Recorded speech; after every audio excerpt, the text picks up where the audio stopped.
Good afternoon from New York. We're coming on the air with breaking news. Other big stories, the King of Pop has died. Diana, Princess of Wales, has been killed in a car accident. Kurt Cobain, the leader of one of rock's most gifted and promising bands, Nirvana, is dead, and this is the story as we know it so far. Hey guys, welcome to the very first ever episode of Dead Famous the Pod, where we delve into what really happened to our stars, allegedly. Now look, I know what you're thinking. Isn't this a true crime podcast? What has Britney Spears got to do with that? Well, the recent allegations that she has released in her upcoming memoir are devastating to say the least, and honestly should be a fucking crime. Britney says that when she was 19 years old, her then boyfriend Justin Timberlake pretty much coerced her into having an abortion. She doesn't use the word force or anything, but she does say that if the choice was completely up to her, she wouldn't have done it. So that says it all. I'm pissed off and I want to talk about this. Anyway, so if you haven't heard, Britney Spears is releasing a book about her life that will be coming out, well, tomorrow actually. It feels like the whole world is just sitting, waiting for the tea, and a lot of A-list celebrities have actually reportedly been gathering their lawyers, their PR teams, since the news of this memoir has come out. I don't know about you, but that is very sus to me. Like what? Britney just says she's going to release a book about her own life and now you need to gather your band of slaves to do emergency damage control? Relax, the thing hasn't even been released yet. Like I said, sus as fuck. But I guess one celebrity who is right to be shaking in his boots is good old Justin Timberlake. Now, Britney Spears is a woman who needs no introduction, but just in case you live under an actual rock, I'll give you a little bit of background context. She started singing and dancing in the Mickey Mouse Club as a kid. She performed with people like Christina Aguilera, Ryan Gosling, Justin Timberlake, but she got her first big break and absolutely shot to fame when she released her first single in 1998 called Baby One More Time.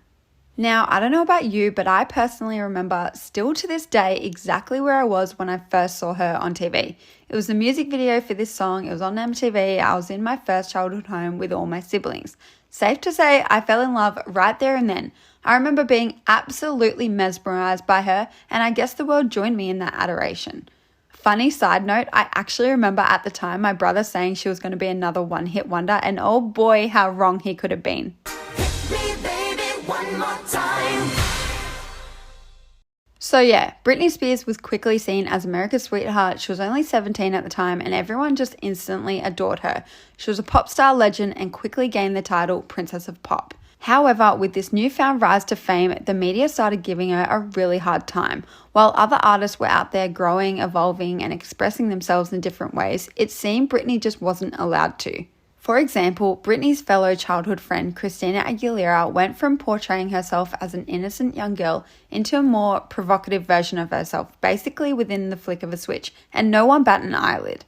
Britney, however, showed the smallest amount of stomach and was absolutely ridiculed in a heartbreaking interview with Diane Sawyer in 2003, which was honestly just essentially a bashing of her as a person. Like, honestly, the judgment in Diane's voice throughout that interview is insane. But anyway, Britney says, "What's the big deal when I do it? I don't understand." And Diane replies, "Well, I think everybody always thought you had a different relationship to young girls." See, now this pisses me off, and it's something I will never understand. Especially for a pop star like Britney, whose actual career is to just simply be an artist. Why is it her responsibility to worry about how anyone chooses to copy what she does? Like, she signed up to be a singer, not a babysitter. I'm sorry. Anyway, so the media gave her a really hard time. And to be honest, they never really stopped. While trying to deal with the new pressure of all the fame and the media constantly criticizing her, she also had a few horrible things happen in her personal life, and it all eventually took a massive toll on her. She had a few public nervous breakdowns, and honestly, the media really failed her through all of it. So many people loved to pretend they had her back through it, but the truth is most people turned on her and joined in on this public scrutiny. It's pretty safe to say she's never really been the same since, but now I guess we are finally seeing the root of it all. Now look, there's a world of things to say on the topic of Britney Spears, but I obviously need to keep it somewhat brief for the purpose of this episode, so I'm going to specifically focus on this new information with Justin Timberlake and break all of that down. So, as I mentioned before, Justin Timberlake and Britney Spears met when they were kids on the set of Mickey Mouse Club. They lost touch somewhere along the way, but they reunited in 1998 when Britney joined Justin's boy band NSYNC on tour as their opening act. We don't know exactly when their romantic relationship started, but sometime in 1999, Justin and Britney got into a relationship and went public with it in early 2000. This relationship lasted roughly 3 years, but when they first got together, she was 17 and he was 18 at the time. If you watch any interviews of theirs from this time, it's very obvious that they were head over heels in love. They were smitten, and for the first time, both Britney and Justin were shot into the spotlight for a different kind of way. If you want to see some happy snaps of Justin and Britney's, head to my Instagram at deadfamouspod, where I've posted a couple photos of them. Honestly, it's actually really quite sad to see. She just looks so innocent and full of life in those photos. I guess these things never last long though, because it all came to an abrupt end in 2002 and quickly turned sour. Britney confirmed the split in an interview in March that year when an interviewer jokingly asked if she was available. I guess he had a mad crush on her and was attempting to shoot his shot, but ended up striking gold when she said she was, quote, single right now. This was a shock to a lot of people, and the media started speculating the reason for the split almost instantly. A few months later, Justin put the media out of their misery when he released a song called Cry Me a River. With the use of this song, he heavily implied that Britney cheated on him, and that's why the relationship came to an end. He makes it pretty damn obvious with the lyrics stating, "You don't have to say what you did, I already know, I found out from him. Now there's just no chance for you and me, and there never will be." If that isn't enough to get people talking, he also used a Britney lookalike in the music video to this song. The media quickly put two and two together and the world started to turn on her. However, there was still some doubt swirling around as Britney was still perceived as just an innocent young girl during this time. But Justin just had to go and add fuel to the fire when he heavily implied again that they did in fact have sex in an interview with Barbara Walters, just to really secure that storyline that Britney was a harlot and he was the hero. Have a listen now. Britney has always said, and I'm quoting, "Good morals mean waiting to have sex until after you've been married." Did you and she live up to this during your relationship? Sure. Sure. To be honest, Justin started to care less and less what he said about her. He went on radio and was asked if he, quote, fucked Britney Spears, and basically without hesitation replied by saying, "Okay, I did it, I'm dirty." Ew. He even also later released another song in 2006, What Goes Around Comes Around, just months after Britney's then husband cheated on her. Like, we get it, okay? Move on with your life, please. So then in 2003, Britney Spears released her album called In the Zone. From that album, there's a famous single called Every Time, which is like a slow heartbreak ballad. Many people speculated that this song was about her split with Justin. It came out the year after the split, so I guess people just assumed that. Britney moved on pretty quickly after that album though, and actually ended up marrying one of Justin's backup dancers, Kevin Federline. To be honest, after all these years, I had no idea that K-Fed was Justin's backup dancer until I started the research for this podcast, and now I'm like, oh, that's why you were so butthurt by this marriage, Justin. That kind of makes sense. But even still, Britney didn't owe him shit. Once they break up, all bets are off. She can get with whoever she wants. So Britney and Kevin seemed super happy and even went on to have 2 kids together. And everything seemed to be going great for her, finally. Until, unfortunately, it wasn't. Britney and Kevin broke up just after their second child was born, and she filed for divorce in late 2006. Due to the breakdown of this marriage, an intense custody battle over her children, and the intense media scrutiny, Britney suffered a public meltdown. She infamously shaved her own head in a hair salon in LA, and later that same month, she was photographed by paparazzi attacking a car with an umbrella.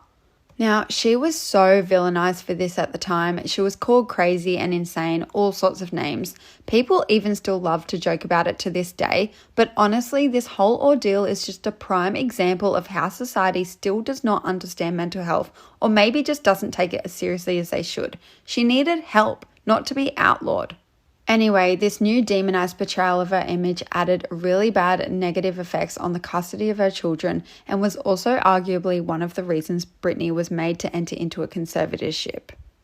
If you don't know what a conservatorship is, it's basically handing your freedom and rights over to someone else, like all of them. You essentially can't make any decisions for yourself, including handling your own money and just stuff like that. As I said before, there's a world of things to say on Britney, but I won't get into that right now. Let's flash forward to present day for a second. Obviously, her book is coming out in a matter of hours now, but there have been some unreleased snippets from it already. So far, the biggest bombshell being that she got pregnant with Justin Timberlake's baby in 2001 and they made the decision to abort it.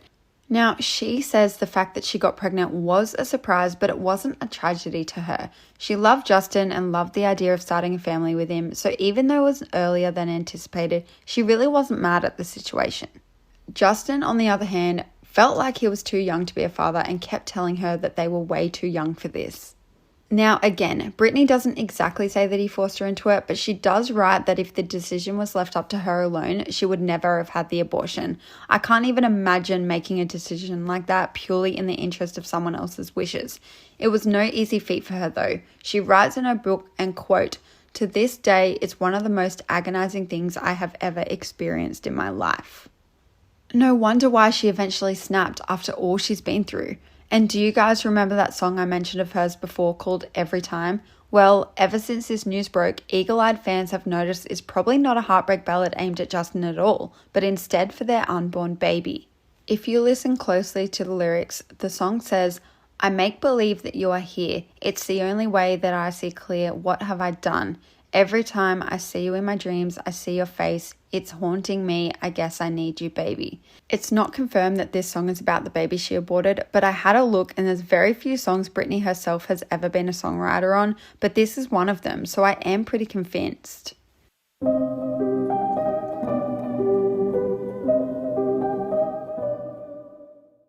So Britney Spears did a performance for her song Every Time, and before she starts singing, she tells the audience that she wrote this song in Germany. Now, I had a look and she was in Germany for a tour for her Oops, I Did It Again album. She did this tour in the year 2000 and those timelines really add up. She would have been about 19-20 at the time, around the same time that she had the abortion.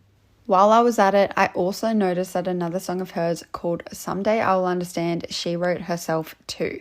This one is not as well known, but essentially it was a love letter to her baby that she was pregnant with in 2005. However, I'm pretty convinced that in the lyrics of this song, she is making a nod to her first baby too. She sings, "Tell me somebody's watching over me, and all I'm praying is that someday I'll understand in God's whole plan and what he's done to me. Someday I will breathe and I'll finally see it all in my baby." No matter your take on all of this or your opinion of Britney Spears, there is no doubt that this whole situation is so fucking sad. She would have only been about 19 years old when she had the abortion, which is already so hard in itself, but then Justin had to go and paint her out as this horrible human to the media. What? All because his little ego was deflated? Ugh, yuck. It's just so sad to think how selfless she has been at keeping her mouth shut for so long, all the while he did everything he could to demonize her. It's sick. I don't think I would have been able to hold back if I was her, but thank God Britney is finally telling her side. Okay, so back in 2000, there were paparazzi photos of Justin and singer Nicole Appleton heading back to his hotel in London after a night out.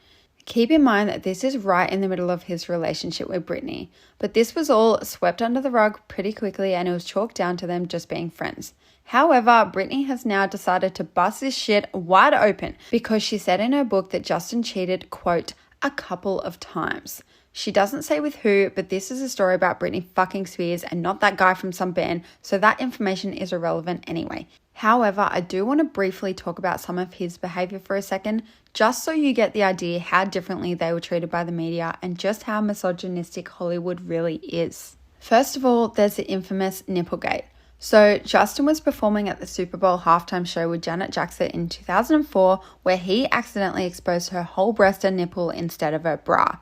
Some people say this was meant to happen, but if you watch the video, it's pretty obvious by the look on her face that Janet is completely shocked and upset by it as soon as it happened. But as usual in Hollywood, she was banned from a variety of different events while he came out of it unscathed. For example, he made a public apology about it at the 2004 Grammys, which she wasn't even allowed to attend. Oh, but he apologized, you might say. No, he apologized to the general public for potentially offending them, but not to Janet as a woman who was unconsentingly publicly exposed. Like, yes, it was an accident and I get that, but the way he went about it after the fact is just not it. Next thing I want to add is that Justin Timberlake essentially publicly cheated on his wife, and again, this was completely swept under the rug. So paparazzi got photos of him up on a balcony holding hands with some chick he was in a movie with, and her hands were even draped over his legs as well at some point. Some might say it's innocent, but to me, that kind of touching to anyone other than your spouse when you're in a committed relationship is highly inappropriate. Like, I'm sorry, but if I saw photos of my boyfriend with a girl touching him where this chick was touching Justin, he would be dead meat. Anyway, Justin issued a public apology on his Instagram and says nothing further happened between them. So again, the world chose to believe him and he just got away with it, essentially just because he's a man in Hollywood. Good for him. So look, I know I sound like I'm ripping into Justin here, but that really isn't my intention. I just can't deal with the double standards. I hate the fact that we live in a world where the guy gets to cheat on the girl and even goes so far as to force her to be rid of her child while all she did was kiss someone else during their relationship. She's also now gotten so much hate that it's completely destroyed her life while the guy has gotten nothing but praise. And all because what? He's a man? No, fuck that. She deserves better, and we as a society have to do better to treat her with the respect she deserves. Let's be honest here, the media absolutely failed Britney, but something no one wants to talk about is that we still all fail her to this very day. I remember when I was younger myself trying to stick up for Britney through her downfall, and I was always the odd one out. People thought I was crazy for sticking up for her. It's insane. Now let's just sit and imagine for a second just how different her life could have played out if the world instead chose to be loving, gracious, kind, empathetic, compassionate towards her. If the media had just treated her how they treated Justin. We really need to at least start making a change, guys. Like, can you imagine if Britney was your sister or your friend or your wife, your daughter, anyone in your circle? Would you be happy with how she's been treated? No, of course you wouldn't. Okay, I know I'm on a rant, but I just want to say, in addition to starting to treat her with compassion, let's also use Britney's story as an example of what not to do anymore. There were so many things that led to her breakdowns. I can't even imagine going through the things she has, let alone in the public eye, and all we did was treat her like shit. It's an embarrassment that our world is still the way it is. We need to do better. And in the wise words of Chris Crooker, leave Britney the fuck alone. Because maybe if the media had given her the same treatment as they happily gave Justin throughout the years, she would be in a much healthier position today. I'll just leave you with this. If we as a society have the power to make someone's life even a little bit more bearable, shouldn't we absolutely grab hold of that opportunity? Anyway, I will shut up now. Thank you so much for listening. And if you like this, please give me a little rating and subscribe now if you want to keep up with all things celebrities and true crime. I promise next time it won't just be a rant about mental health, okay? Give me your feedback in my DMs on my Instagram account @deadfamousthepod, and be sure to tell me any details I missed today because I'll be posting any juicy ones you guys tell me to my story. Talk to you then.